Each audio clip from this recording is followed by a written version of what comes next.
brought to you by Silver Pumps and Motors. Top quality और consistent performance के लिए सिर्फ सिल्वर पंप्स नाम याद रखना.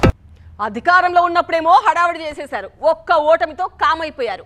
పైగా గెలిచిన వారు ఓడిన వారి ఇంటికి వచ్చి పిలుపులు పలకరింపులు చేస్తుంటే మీరు ఒక్కటి మేం మాత్రం పరాయోళ్ళమా? ఇదేం రాజకీయం, ఇదేం కథ? అసలు ఏంటిదంతా? ఎవరి కోసం అనుకుంటున్నారా? ఇది అంటున్నది మేం కాదండి. ఆ నియోజకవర్గంలో వైసీపీ అభ్యర్థి గురించి కార్యకర్తలు నేతలు ఇలాగే మాట్లాడుకుంటున్నారట. ఇంతకీ ఎవరైనా అంటారా? అయితే ఈ స్టోరీ చూడాల్సిందే. అనపర్తి వైసీపీలో స్తబ్దత. నేతల్లో ఆనాటి దూకుడెక్కడా? ఫంక్షన్లో పరామర్శలేనా? పొలిటికల్ గా సత్తిరెడ్డి సంగతేంటి? అనపర్తి నియోజకవర్గంలో ఇప్పుడు రాజకీయంగా ఇలాంటి చర్చే జరుగుతోంది. మరి స్థానికంగా అటువైపైనా ఇటువైపైనా నాయకులు పెద్దగా లేనప్పటికీ అనపర్తి రాజకీయాలు మాత్రం వేడిగా ఉంటాయి. అయితే మొన్నటి ఎన్నికల్లో కూటమి అభ్యర్థి గెలవడంతో ఇక్కడ రాజకీయ వేడి తగ్గినట్టు అనిపిస్తోంది. 2019 ఎన్నికల్లో వైసీపీ అభ్యర్థిగా బంపర్ మెజారిటీతో గెలిచిన డాక్టర్ సత్తి సూర్యనారాయణ రెడ్డి ఇటీవల ఎన్నికల్లో ఓటమితో ఒక్కసారిగా సైలెంట్ అయిపోయారట. అయితే సడన్ గా టీడీపీ నుంచి బీజేపీలో చేరి ఆఖరి నిమిషంలో సీటు దక్కించుకున్న నల్లిమిల్లి రామకృష్ణారెడ్డి కూటమి అభ్యర్థిగా అనూహ్య విజయం సాధించారు. ప్రస్తుతం అంతే దూకుడుగా ముందుకెళ్తున్నారు. రాష్ట్ర మంత్రులు ఇతర ఎమ్మెల్యేలతో పాటు అటు కేంద్ర పెద్దలతోనూ సన్నిహిత సంబంధాలు నేర్పుతూ నియోజకవర్గం అభివృద్ధిలో తన మార్కు చూపే ప్రయత్నం చేస్తున్నారు.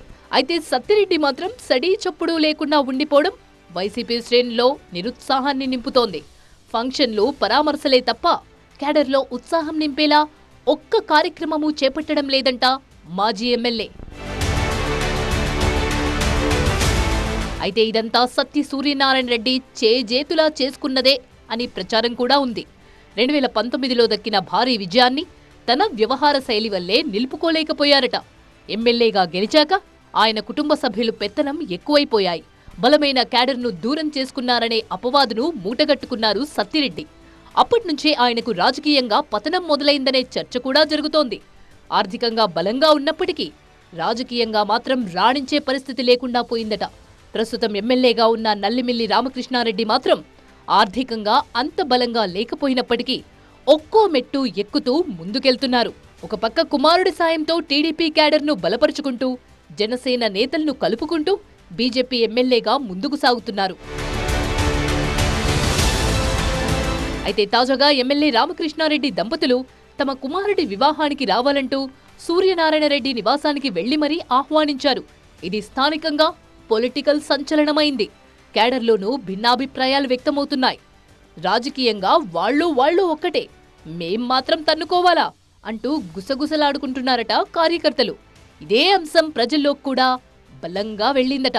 అయితే ఓటమి తర్వాత పరిస్థితుల్ని ఎలా ఎదుర్కోవాలో తెలియకే సూర్యనారాయణ రెడ్డి రాజకీయంగా వెనకబడుతున్నారు అనే ముచ్చట వినిపిస్తోంది.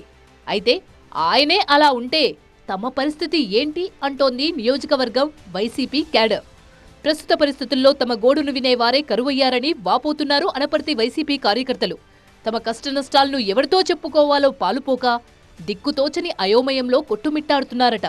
పక్క నియోజకవర్గంలో నేతలంతా కనీసం ప్రెస్ మీట్లు పెట్టైనా తమ ఉనికి చాటుకుంటుంటే తమ నాయకుడు మాత్రం కార్యకర్తల్ని పలకరించే పరిస్థితుల్లో కూడా లేదంటున్నారు వైసీపీ కార్యకర్తలు. ఇది ఇలాగే కొనసాగితే అనపర్తిలో మరోసారి ఓటమి తప్పదని హెచ్చరిస్తున్నారు. సూర్యనారాయణ రెడ్డికి దిశానిర్దేశం చేయండి, లేదంటే కొత్త వారిని ఇన్ఛార్జిగానైనా నియమించండి అంటూ డిమాండ్ చేస్తున్నారు. మరి వైసీపీ హైకమాండ్ ఇప్పటికైనా స్పందించి చర్యలు చేపడుతుందా లేదా చూడాలి.